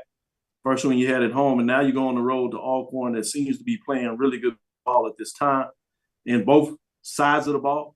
Particularly offense, they seem to be able to pass it, and now they're able to get the running game going. It must be a tough chore, but at least on the offensive side, what are some things that you want to see your defense that has played pretty consistently for most of the year to try to slow them down to give your offense a chance? You must stop the run. Number 0, really good running back, and they got a couple other guys that come behind them. You must stop the run. Everything we do starts with being able to stop the run. We got to control the line of scrimmage and reset the line of scrimmage and control the run. One thing about 0, you better get him before he get going. That big joker get to coming downhill. He's tough to deal with. So, they was one dimensional at one point of the season. They was able to run. They wasn't able to really throw the ball that well, and now they're able to throw the ball. So it's like, you got to pick your poison, man. So again, it's going to be a challenge, but our game plan to be to stop the run. There's no ifs and buts about it. And if they can beat us throwing the ball, then, we can live with that. But again, we just got to be more consistent. I mean, we play well and we play spurts of just really good defense. But then there are times that we don't do it so well. Maybe it's just one guy out of his gap, and that's all it takes. That's why you love football. It's the ultimate team sport. Basketball, you can ISO and tell everybody get out the way and go do what you do. But football, it takes everybody working together to achieve that common goal. So, like I said, it's a process, man, that we're entrenched in, and we loving it. I mean, I know we're coming off a loss, man, but we see these kids growing each and every week. Kids trying to do the right things, even when they don't do it right all the times. You see guys trying to do it more consistently. So we're not as consistent as we want to be, but we're more consistent than we were when we first started this season. So we're encouraged, and we're going to keep moving forward. Thank you, Coach, particularly for sharing that perspective. Looking forward to the game this week. Yes, sir. Thank you. Next up, Doc Holliday. How you doing, Coach? Doc Holliday, HBCU Overdrive. Hey, Doc. How you doing this morning? I'm good, man. How you doing? I'm doing good, man. Tell me about the progression to Jarian Williams, your freshman quarterback, and what do you see that he can improve on for the rest of the season? Well, the one thing that made him special was just decision making, and he had 3 interceptions this game. So he came in with no interceptions. So he threw 3 interceptions this game, and he just made some bad decisions. He looked like a true freshman. We knew it would come at some point. I mean, I knew what would happen, and it happened this game, and sat down and talked with him. So again, everything about Tajarian is about decision making. He can make all the throws, but just making the right decisions at the right time is what we can continue to harp and build on. He's a competitor. He's a competitor. It was a sold out crowd here, well over 10,000 people. I've never seen this place like that. And, he rose to the occasion. He just made some bad decisions. Thank you for taking my question. I hope to see y'all play this weekend. Yes, sir. Thank you. Thank you so very much, Coach Wade. They'll be traveling to Lorman to take on Alcorn State at 2 p.m. Delta Devils versus the Alcorn State Braves. Coach, good luck to you. Yes, sir. Thank you. All right, next up, the Prairie View A&M Panthers. Head coach Bubba McDowell coming off an off week. They will travel to Florida A&M to take on the Rattlers. Coach McDowell, are you there? Yes, sir. What's up, guys? All right. Good morning. Doing good. Coach, off week, what was the biggest thing that you got accomplished? And taking your team on the road to Tallahassee, what are the challenges that the Rattlers present? Yeah, we basically got back to the basics, getting guys lined up, executing assignments, and just getting guys, more important, getting guys healthy. We've been banged up pretty much. Some of the starters have been out, so it was a good week to get them guys rested, and then just back to the fundamental things of football, and basically doing their 100, executing their assignments, and so that's kind of what we did here. As well, just went out, did a little recruiting as well. But going down to Tallahassee, we know we're going into an environment that's going to be hostile, man. And we know we're going into an environment that's going to be a coach that's going to have his team ready to go. I know coach really well, and again, I know he's going to have them guys ready to go. So we just got to go in there, as I've been telling them all week, during off week and today, we just got to go out and do our job. You hear all these coaches talking about consistency with their players, and it's the same thing here. We just got to do our job as an individual and let others come in and do their job. And again, as coach said, if we do it all together, we're gonna be fine. We got a good team. We got some good players. Now, again, it's just about us going down there and executing. Thank you, Coach. And we'll open it up for members of the media. We'll go first with Charles Bishop, then Lionel Mosby, and then Dr. Cavill. Charles Bishop, you're up first. Coach, how you doing? Hey, Charles. We talked about it, but you spoke on consistency, and I wanted to speak specifically in regards to the quarterback play from Trezon. 5 touchdowns, 5 interceptions thus far in the season. But going forward, your goals are still in front of you. But what are the keys to kind of unlocking more consistent play from the quarterback position?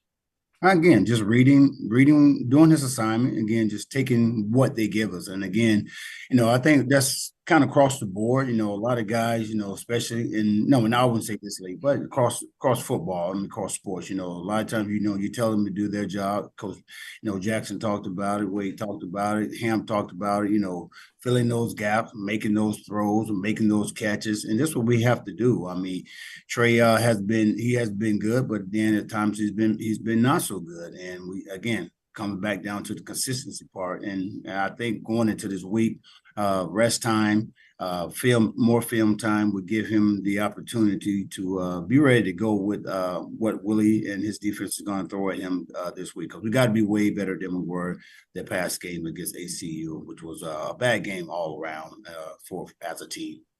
Sure thing. Coming out of the bye week, overall, how's the team health? Health is good. Good. Like I said, we just got some guys rested. Get some big boys back on that O-line. That's, again, we're going to need that's going to help us out. So now just staying healthy throughout the week and travel down to Tallahassee and play a good football team. Sure thing. Appreciate it, Coach. Next up, Lionel Mosby, and then Dr. Cavill. Hey, how you doing, Coach Bubba? It's Lionel from the PV vs. Everybody podcast. Had a question. I know you've spoken before about the back end of the defense and some of the things they've needed to correct and improve. How has that unit been progressing? Or are you still seeing some of the same issues as before? No, actually, we are progressing, getting better. Still some things to work on, still some ways to go.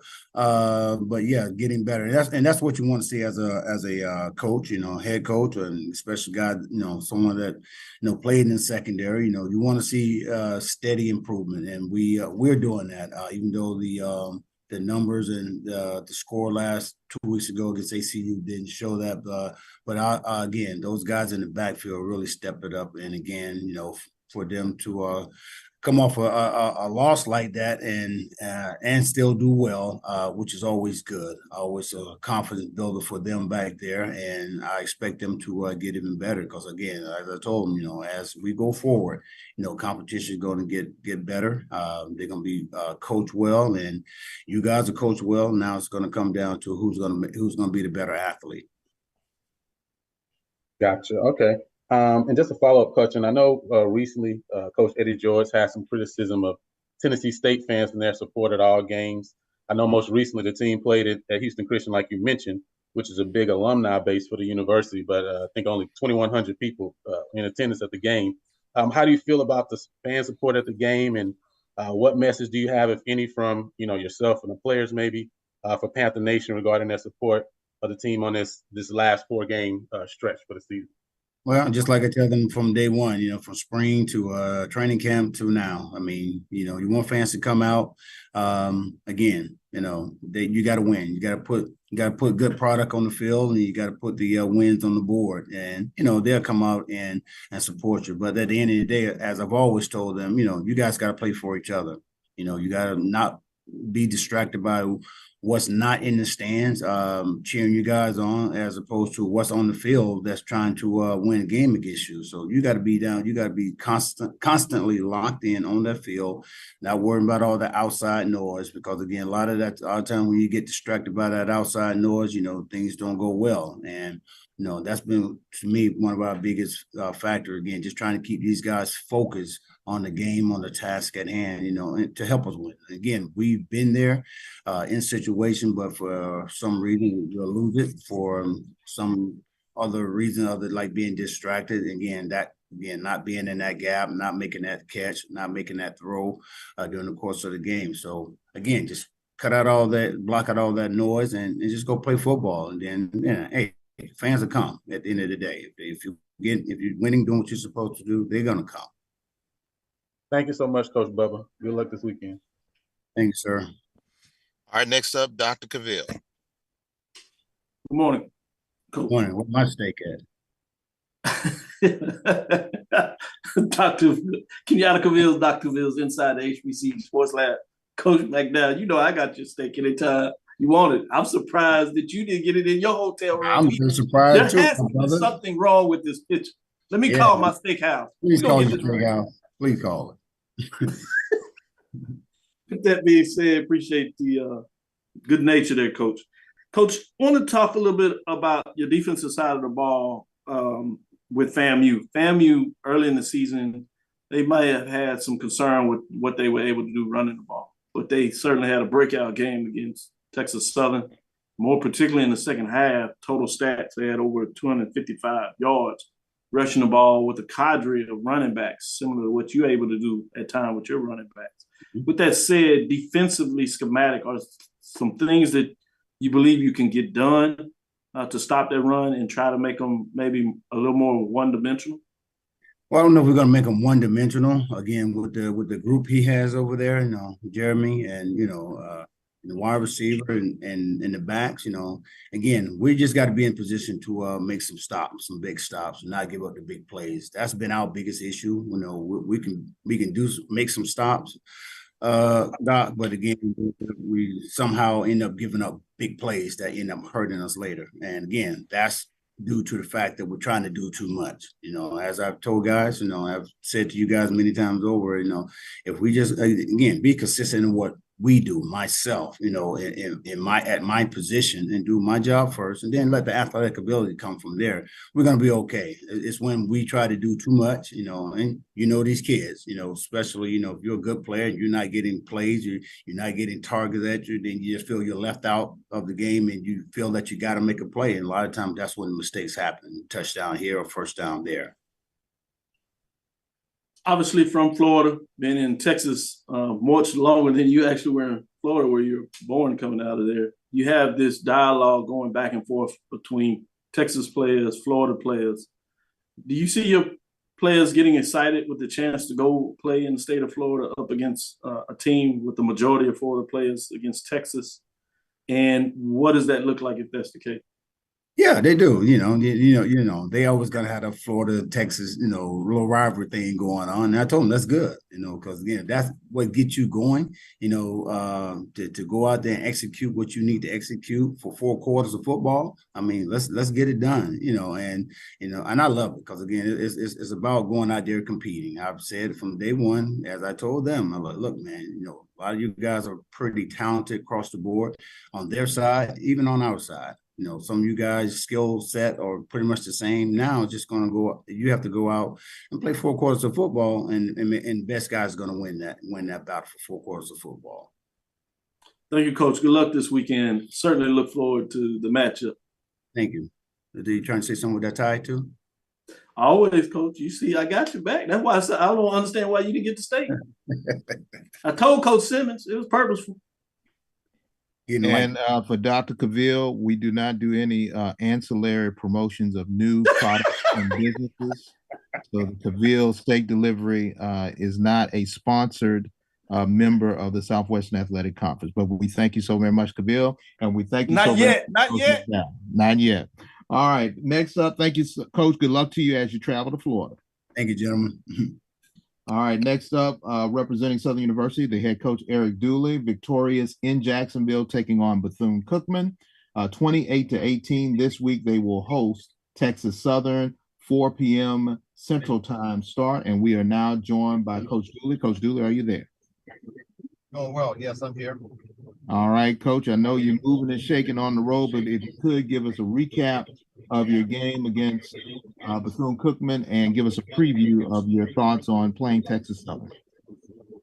I had an opportunity to go down to Jacksonville, Florida, and play at the Jacksonville Jaguar Stadium, which was a great experience, I think, for both teams to have that opportunity to play in the NFL stadium. But more importantly, I went to go play against a tough football team. Coach Woody had those guys ready to play.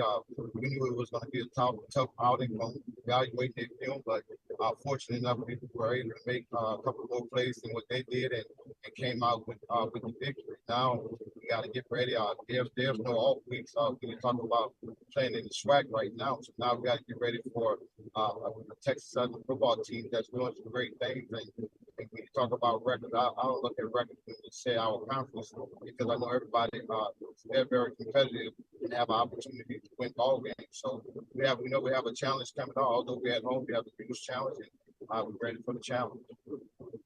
All right, we'll open it up for questions. We'll go with Jim Kleinpeter first, then Terry Daniels, then Dr. Cavill. Jim Kleinpeter, you're up.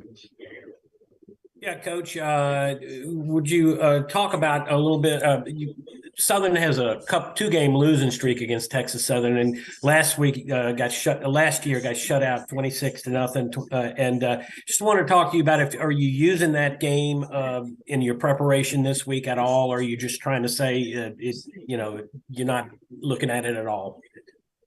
We don't look in the rearview mirror. You can't get that game back. You can't get last year back. It's a whole new year, a whole new team. So we focus on what we can control right now, and that's to go out to play a good Texas Southern football team that's coached by a great coach and Coach McKinney.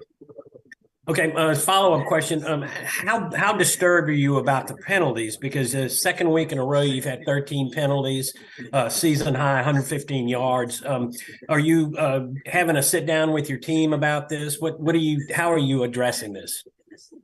No, we don't have to have a sit down. It's obvious. I mean, when you can see certain things what's taking place, so we understand the magnitude of what we have done as well and what's being done. So some of those things we can control, like the offside penalties, we'll control that. That's controllable. The other things we just want to continue to play football and coach that up, technique up. Thank you. Next up, Perry Daniels, and then Dr. Cavill. Yeah, I'm glad Jim addressed the penalty issue, Coach Dooley. That's exactly where I was headed.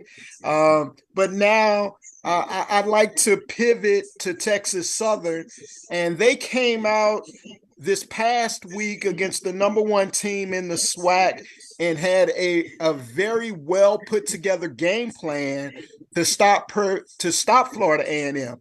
What do you think the game plan will be by this Texas Southern team to stop your team? Well, I'm sure that those guys watched out with them and evaluated. But I know you asked that question.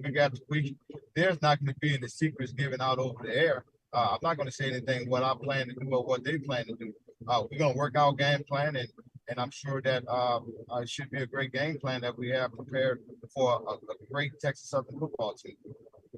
You have a reputation as a prolific passing offensive mind, but yet your rushing game scored 2 touchdowns this past week, and you only had 1 through the air. Talk about the strategy behind that. The rushing game seems to be developing a lot more than the passing game, with Blood only completing 50% of his passes. Talk about that for me, Coach. Well, I won't say that it's development to my liking, but we're doing a better job in the run game. I'll say this here. We started off, I guess this is the first week right here that Blood didn't have a lot of passing yards, but a lot of times you got to play within the game and make adjustments what are there for you. The thing about it, I think when you become balanced, then you don't have to worry about being shut down in one phase. You can just play around the whole game, whether it be pass or run. We want to do what's going to help us to get the W. Thank you, Coach. Good luck. Thank you. Dr. Cavill, and then Jim Kleinpeter. Kenyatta Cavill, Dr. Cavill's inside the HBCU Sports Lab. Good morning, Coach Dooley. Morning, Doc. Want to focus a little bit more on that run game, particular Kendrick Rhymes, the sophomore 6 foot, 185 pounder from Houston, Texas, as we've added him to the Big Ben Awards watch list this week for his stellar performance, getting it done, obviously 128 yards on 22 carries and getting into the end zone. Talk about what makes him special. He's an athlete. You know, the guy has tremendous talent. We knew that when we were actually recruiting him. The guy can actually play wide receiver and be a starter if he needed to, or he could play in the backfield. So, but that's the type of guy that we like to have a part of our offense, a guy that's an athlete that can do it all. And I think he does a good job. He's still young in maturity, but he's growing each day. You see him getting better and understanding the college game. So it's very exciting to have a young man with that type of talent. And now we just got to continue to find a way to use him as well as the other guys that we have. I know you won't be able to get into your game plan. Obviously, everybody's here. Coaches are good. If you give them the game plan, they certainly will take advantage of it. But exactly, in terms of the quarterback play, Texas Southern University, your next matchup as they come home, obviously you've seen a different quarterback as they have Chase now in the back. Have you seen a lot of difference in terms of what they're doing, or scaled back or pushed forward in terms of the new quarterback running the ship at this point? I think he's running his offense as you do. I know the guy was new to it, but he's doing a great job, a tremendous job. Absolutely, he's doing what Coach McKinley expected. So that offensive mind that they have there, I think they got the young man playing some great football. Of course, it's all things that everybody have to work on, but I think for what they're looking for, he's doing a great job. Thank you, Coach Dooley. Good luck this week. Look forward to the matchup. Thanks. Appreciate it. Thanks, Doc. No All problem. right, Jim Klein-Peter, you're up next. Yeah, Coach, you're going to be your defense is going to be facing the number one rusher in the SWAC in Ladarius Owens, and I know y'all saw him last year. And what are some of the things about him that impress you, and what's the challenge in facing him?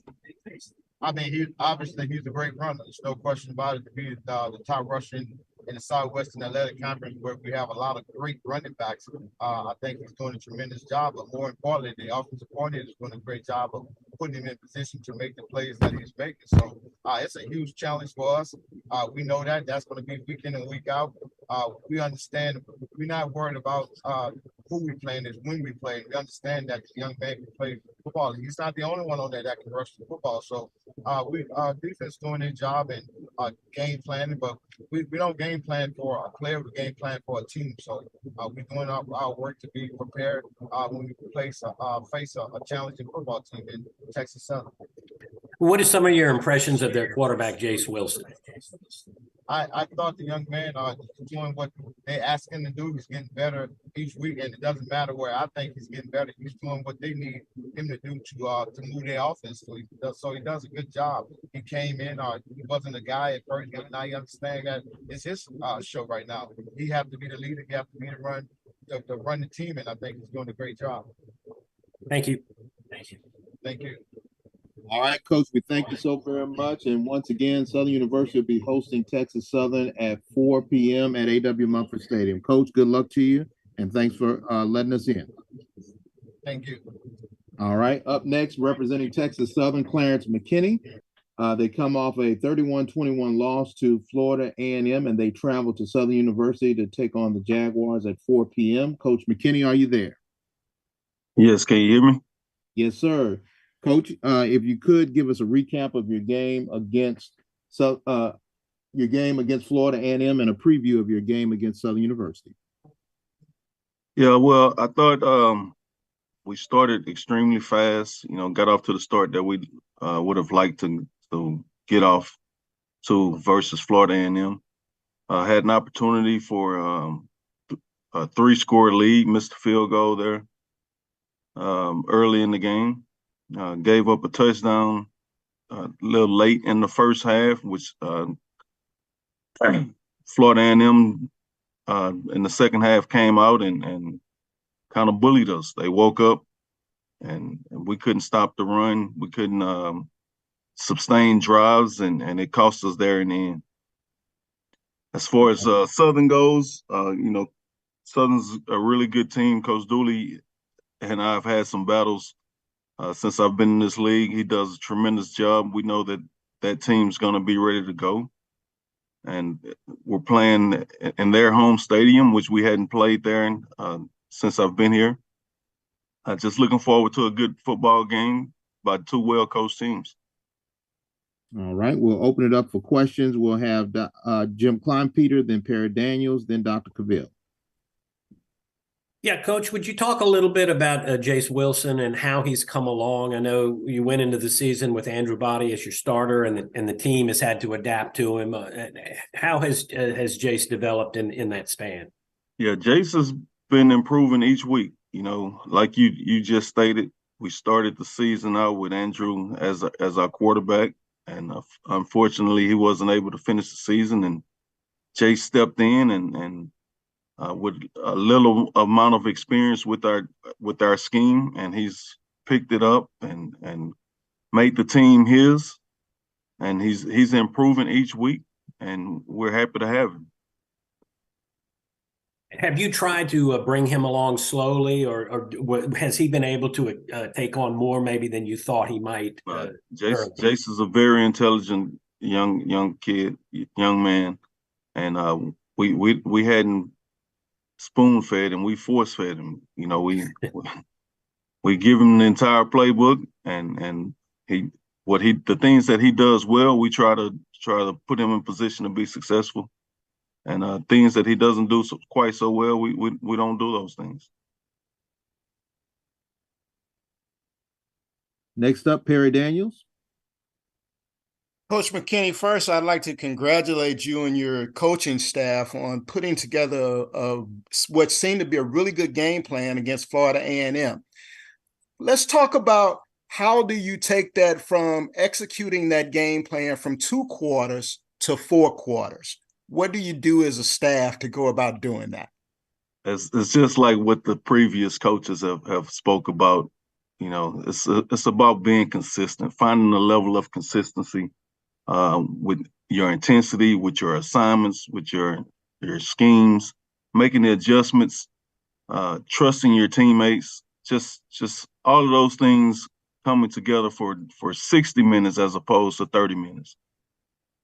And going into A.W. Mumford Stadium this Saturday, what do you anticipate from the Jaguars? I anticipate a hard-nosed game. You know, that defense is probably one or two in our league with Florida A&M. They're going to be really tough. Coach Dooley does a great job offensively of scoring points. And we have our work cut out for us, and we're expecting to go in and play as hard as we can play, and hopefully, you know, we come out on top when the outcome is over. Thank you, Coach. Thank you. All right, next up is Dr. Cavill. Kenyatta Cavill, Dr. Cavill's inside the HBCU Sports Lab. Good morning, Coach. Good morning, Doc. Talk about Ladarius Owens. Obviously, he's not new to you. He's been building on this, getting better and better every year, particularly this season. But tough runner. Obviously, in this past game against a stout defense, he had 128 yards. He's going up against another stout defense in this next matchup. What makes him effective in terms of getting it done? And obviously, I know this is not an individual matchup, but he seems like he'll be key in making the offense go. Yeah, he's done a tremendous job, but it wouldn't be possible without those big guys up front. You know, they're covering up defenders and allowing him to have running lanes.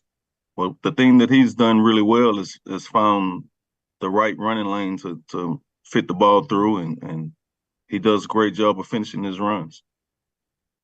On the other side, your defense will be facing Blood playing that, but Kendrick Grimes, sophomore out of Houston, Texas, of all places, 6 foot, really got going in this past matchup in terms of getting it done for 128 yards itself on 22 carries and did get in the end zone. Can you talk about your defensive front and how they can be effective of stopping the run? They did it really well the first half against FAMU, but they're going to have to do it again, it seems, against Southern. And this time, I'm sure you want it for the whole game. Talk about that side of the ball, particular matchup. Without a doubt, you know, up front, we did a tremendous job of stopping the run in the first half, but we've got to be consistent and doing it for an entire game, Doc. But Kendrick Grimes is a really good player. You know, runs the ball extremely hard. He's very talented. So is Mr. Blood. You know, he can throw it, he can run it. They're a tough offense to stop. I know Coach Dooley likes to put it in the air and play real fast, and hopefully, you know, we can compete and keep the score down and give ourselves a chance to win it in the end. Good point you made heading down to Baton Rouge for the first time. Didn't realize that. I'm glad you shared that. Good luck this weekend. Look forward to the matchup, Coach. Thank you. All right, Jim Klein, Peter, you have a question. Yeah, Coach, if you would, I'm guessing that you must have recruited Kendrick Grimes. Did you see him in high school, and what are some of your impressions of his abilities and what he brings? Yeah, he's very talented. You know, he's a guy who's multi-dimensional. Wish he would have stayed home here in Houston and at Texas Southern, but looking forward to going out and competing against him. You know, he's a guy who's a multi-talented running back. He can catch the ball, he can run the ball. We just got to get to him before he can get started. Did y'all recruit him really hard? Did y'all come after him pretty good? I mean, when you say really hard, if we want you, we're going after you. Southern just beat us out on it. Thank you. Thank you. All right. Once again, Coach McKinney will be traveling to Southern University to take on the Jaguars. 4 p.m. start at A.W. Mumford Stadium. Coach McKinney, we thank you so very much for your time. Thank you. All right. And for our final coach of the day, it'll be T.C. Taylor for Jackson State. They were winners at Mississippi Valley, 21-6, and the road show continues as they travel to Pine Bluff to take on the Lions, the Golden Lions of Arkansas Pine Bluff. Coach Taylor, are you there?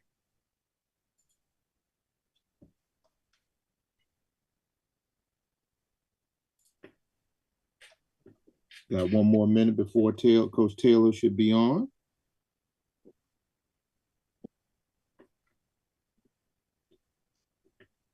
And currently, Jackson State is 5-3 and 3-2 in conference play.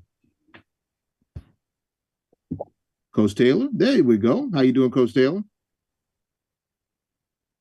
Can you hear me? Oh, we can't hear you. Let's see if we can unmute you. No, either. All right, Coach Taylor, are you there? Yeah, I'm here. Can you guys hear me? All right. Yes, we can hear you just fine. Coach, if you could recap your win against Mississippi Valley and give us a quick preview on going on the road again to play Arkansas Pine Bluff. Good road win for our football team this past weekend. Anytime, like I say, you go on the road and, find a way to win football games, it's always good.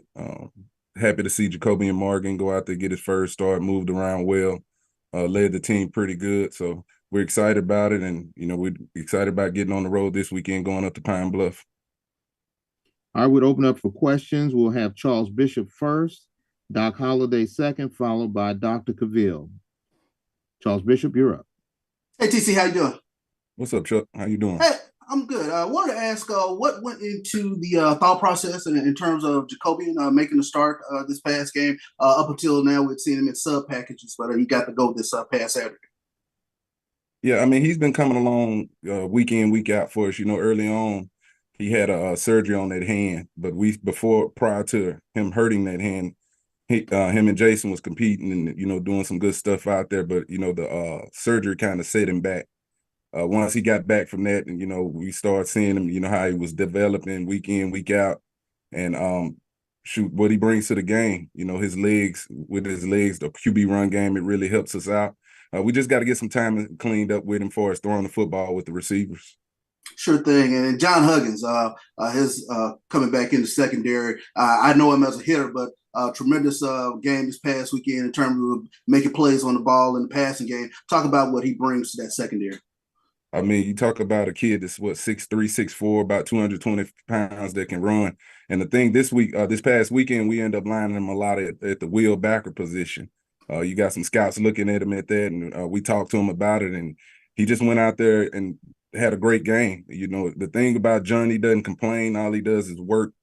Tremendous speed, like I said, tremendous size. So I was very happy to see him go out there and get those 2 interceptions. He had some big impact hits out there for us on defense. But for him to take on that new role at wheel backer, it was real good to see him have a great week.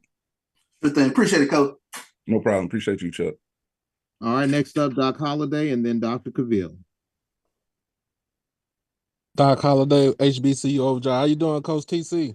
Hey, what's going on? I'm doing good, man. Tell me about your defense. 8 sacks, 3 interceptions, a lot of QB hurries, a lot of pressures on the QB. Tell me about the progression of the defense from game 1 to game 8. I mean, they're just getting better every week. Those guys starting to trust each other on the defensive side of the ball. We know what kind of talent we have up front. We're about 8 deep on that defensive line, some guys that can really get after it. The secondary is really coming together, though. I'm very pleased with what we got in the secondary. We got a lot of guys that we can rotate in and out in that secondary, at the linebacker position. Isaac Peppers has been playing, lights out football. And another guy that's really stepped his game up is the other linebacker, number 15, Khalil Arrington. He's having a dynamite season right now. So it's all about those guys trusting Coach Bradley too, trusting the scheme, going out there playing together well. I got a follow-up question. With the insertion of Jacoby and Morgan as the QB for the team, what did you see as far as offensive wise that he did good, and what do you see that he needs to improve on? The things I'll start with the things he needs to improve on. Like I said, that was the one issue I figured we would, kind of be down as far as the timing with those receivers. They've been good in practice, but the game speed is a whole lot different. And we missed some guys. We had some opportunities to push the ball down the field, create some explosive plays. So he has to get better and be better with that this week. But just, the size of that kid, him playing ACC football at Syracuse, had a couple starts up there. You could see, the talent level, and he's a very high confident kid. He believes in his game, and he's only going to get better with him having 3 years left for football. So we're excited about him. Appreciate you taking my question, Coach. All right, no problem. Appreciate you. And Dr. Cavill, you're up next. Kenyatta Cavill, Dr. Cavill, inside the HBCU Sports Lab. Good afternoon, Coach Taylor. Hey, Doc, how you doing? I'm doing well. Since everybody talking about the defense, I want to get in a little bit of the defensive part as well. And Doyle had the 3 interceptions.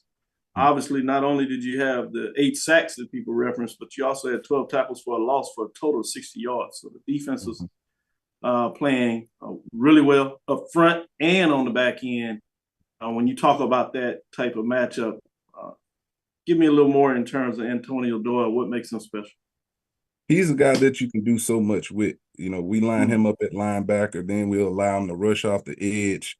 And he has great speed, great pass rush ability. I think the plus when we found out he could stand up and play some outside backer, at his size. He's not a very big kid, for as a every down defensive end. I thought Coach Bradley done a great job of finding things to cater to his strengths and being able to help the defense. And he's one of those unquestioned leaders over there. When he talks, the rest of that defense listens, so they really rally behind him. But can't say enough about how he approaches practice. If you come out and watch him practice, it carries over to the football game for him. So he's been doing it week in and week out for us. Moving to the other side of the ball in your matchup this week against Arkansas Pine Bluff, as I said, you're back on the road. Jacoby and Morgan obviously had his passing yardage, but he was able to run for 75 yards and 10. Total, y'all got over 170-some yards. But is any concern in terms of him leading in the rushes in terms of what they were able to do with the other guys? Particularly how successful you've been on running the ball early this year. Right. It does. And we, as offensive staff, I've talked to those guys about it, not putting too much on his plate for as carrying the football, because you look at the first touchdown, I mean, that safety really teed off on him, but just with the size he has, he's able to stand up upright and finish those kinds of runs. But I know that carrying on week in, week out, these next 3 weeks, those hits can start to kind of mount up. So the thing that is important for us is get Irv Mulligan back on the football field. He didn't play in this last football game. We got to rely on Dez Moultrie a little more. Maud Miller, we got to rely on those guys and put the ball in those guys' hands, and might not have as many QB runs going forward.